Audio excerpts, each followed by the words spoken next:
E aí pessoal, beleza?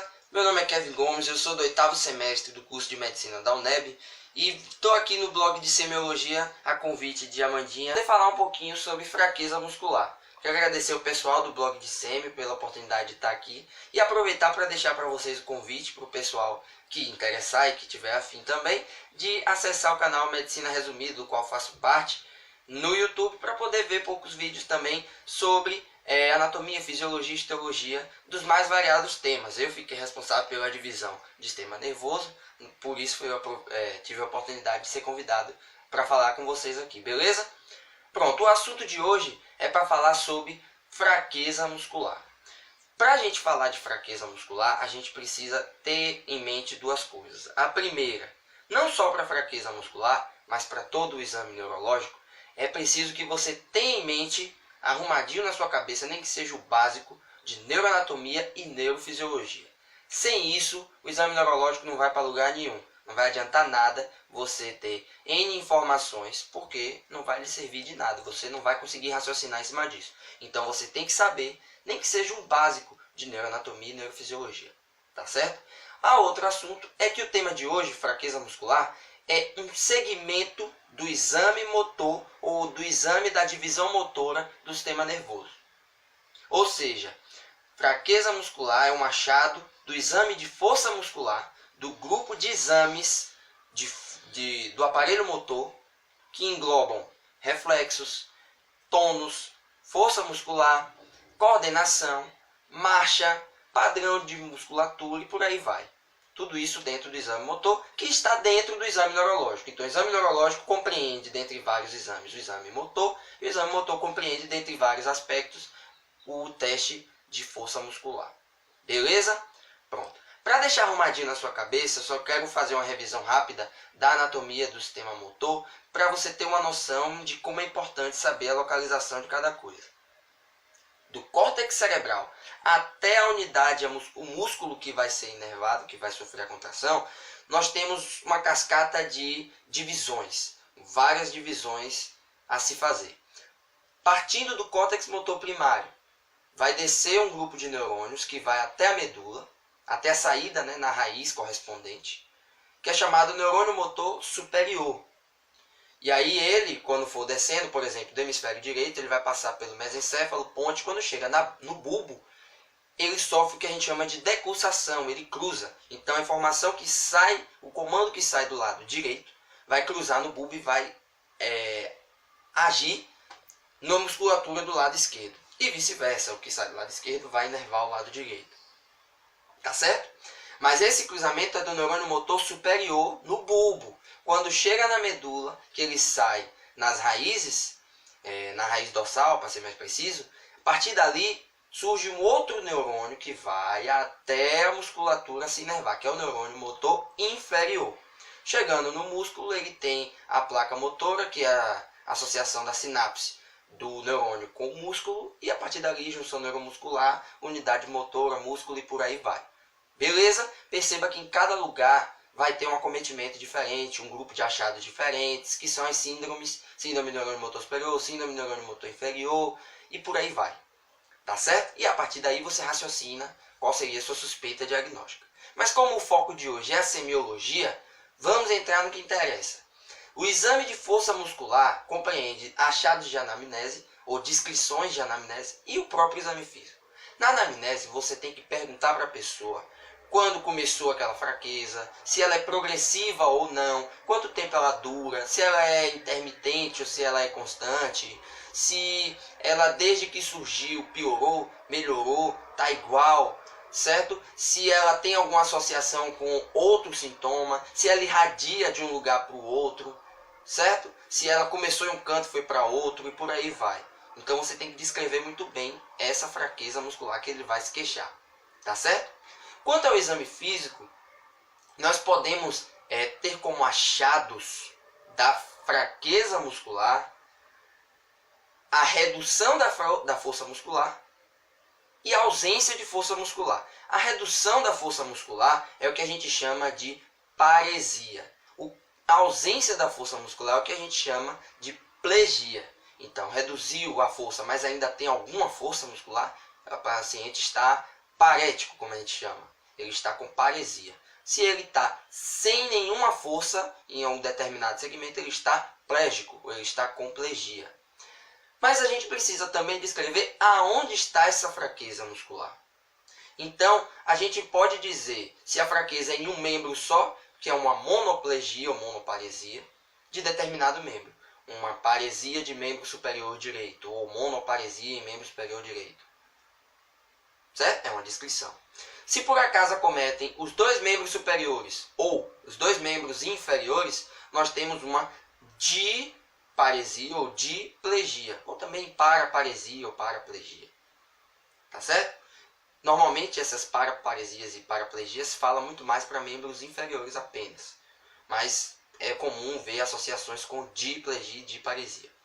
Se por acaso você acomete o mesmo lado, membro superior e membro inferiores direitos, por exemplo, você tem uma hemiparesia ou hemiplegia, à direita ou à esquerda. E se por acaso você acomete os 4 membros, você tem uma tetraparesia ou tetraplegia. Beleza? A gente localizou, a gente disse que estava reduzido ou ausente, agora a gente precisa quantificar, a gente precisa dizer o quanto de força aquela pessoa ainda tem, se não for o caso de uma plegia. Tá certo? Então, existe uma escala que é amplamente difundida nos exames neurológicos, em livros sobre exame neurológico por aí, que é a escala de força muscular, que fala de graus, de 0 a 5.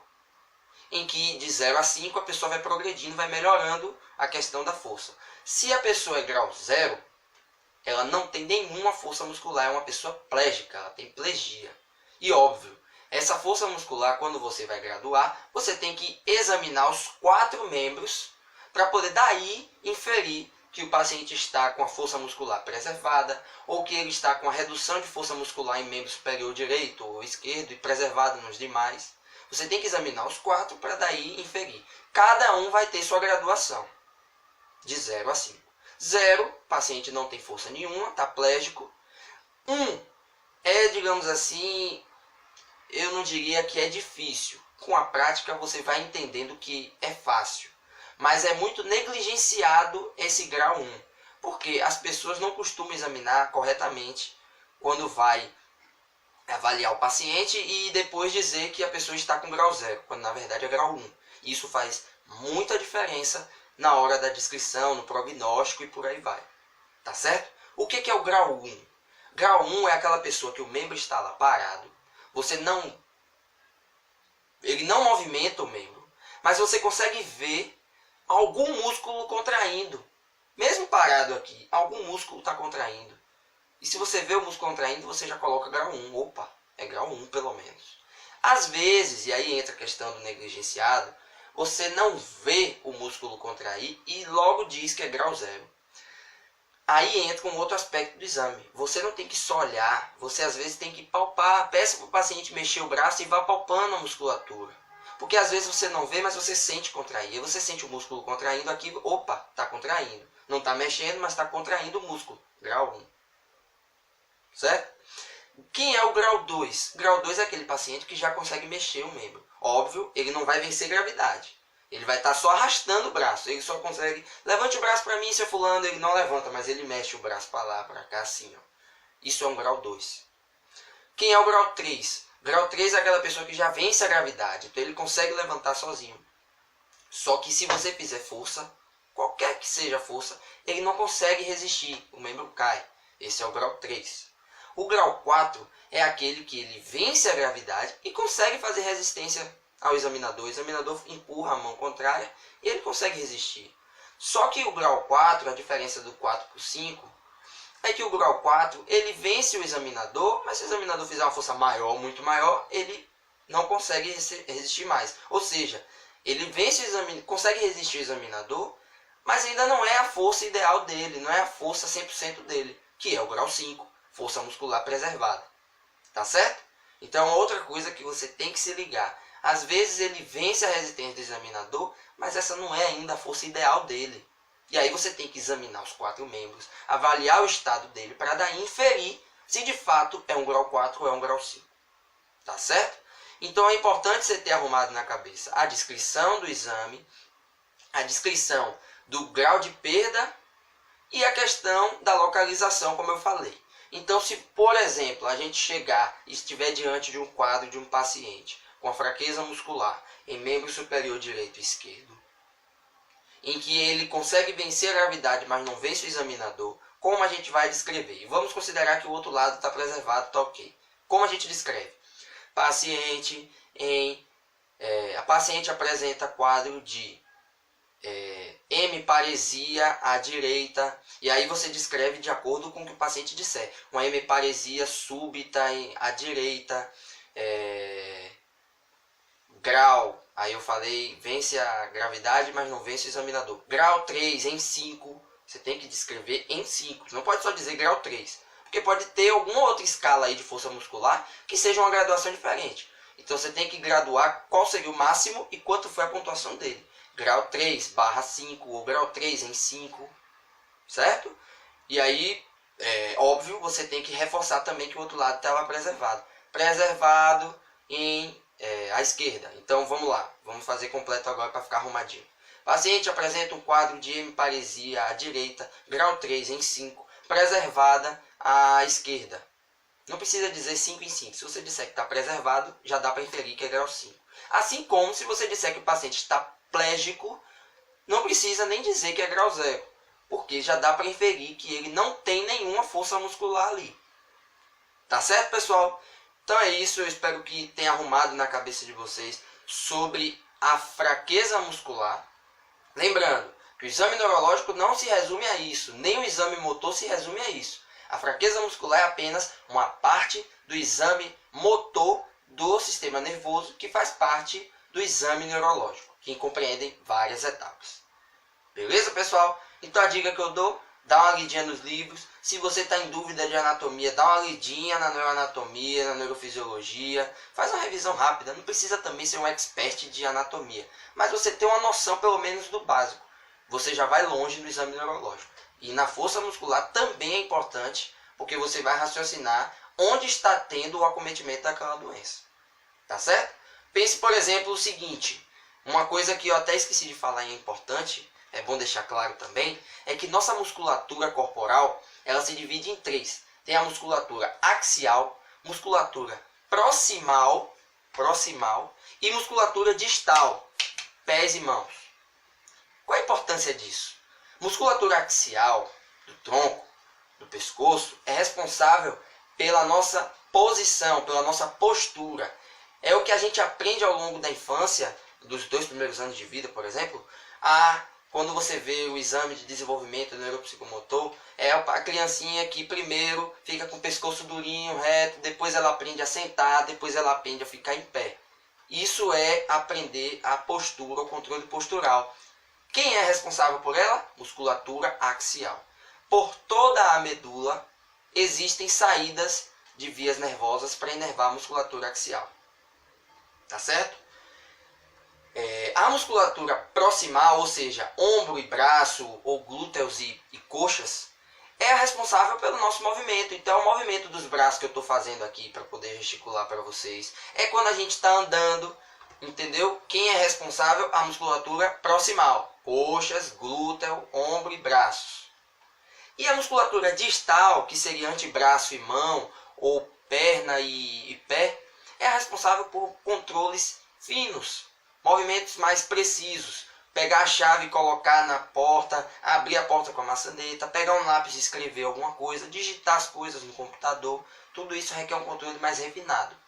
Óbvio que para um movimento ser fino, eu preciso de muito mais músculos do que para um movimento grosso como levantar o braço. Levantar o braço é só ter um músculo que puxa o braço para cima. Movimentar finamente para escrever, eu preciso de vários músculos para poder fazer o movimento preciso. Ou seja, musculatura distal tem muitos neurônios, cada um para cada unidade diferente de músculo. Musculatura proximal, eu tenho um neurônio para poder pegar vários músculos, por exemplo. Ou seja, um acometimento de um neurônio que inerva a musculatura proximal vai me dar um quadro de fraqueza muscular mais evidente do que se for um neurônio para uma unidade fina. Conseguiu entender mais ou menos? É isso que eu estou querendo dizer. Uma outra forma da gente topografar é a gente raciocinar isso, tá certo? E essa fraqueza muscular que a gente está classificando aqui, vocês vão ver muito mais com a musculatura proximal do que com a distal. Mas é bom lembrar também que a questão de vencer a gravidade é o membro inteiro. Vocês viram que em nenhum momento aqui eu falei fraqueza grau 3 em 5 em mão de membro superior esquerdo ou direito. Eu falei em membro. Por quê? Essa graduação de fraqueza muscular é para a gente falar da musculatura proximal, que seria ombro, braço, glúteos e coxa. Principalmente, tem vários outros. Beleza, pessoal? Pronto, então é isso. Eu queria deixar arrumadinho na cabeça de vocês. É uma coisa resumida, mas para poder tentar deixar claro o que é que a gente examina no exame de força muscular e o que é que seria a fraqueza muscular. Tá certo, pessoal? Aproveita aí, curte esse blog de semiologia que tem muita coisa boa. A galera posta muitas coisas legais, muita informação interessante, certo? Não se esqueça de meter a cara nos livros, estudar semiologia. No caso de neuro, estudar um pouquinho neuroanatomia e neurofisiologia, que é fundamental no raciocínio neurológico, tá certo? Se aproveitar também, aproveitando para poder vender meu peixe, quem quiser curtir, se inscrever no canal Medicina Resumida no YouTube para poder acompanhar os vídeos da gente, dá uma forcinha também, tá certo? E agradecer mais uma vez a Amandinha, a professora Maristela e ao pessoal do blog de semiologia pela oportunidade. Beleza, galera? Um grande abraço e fui!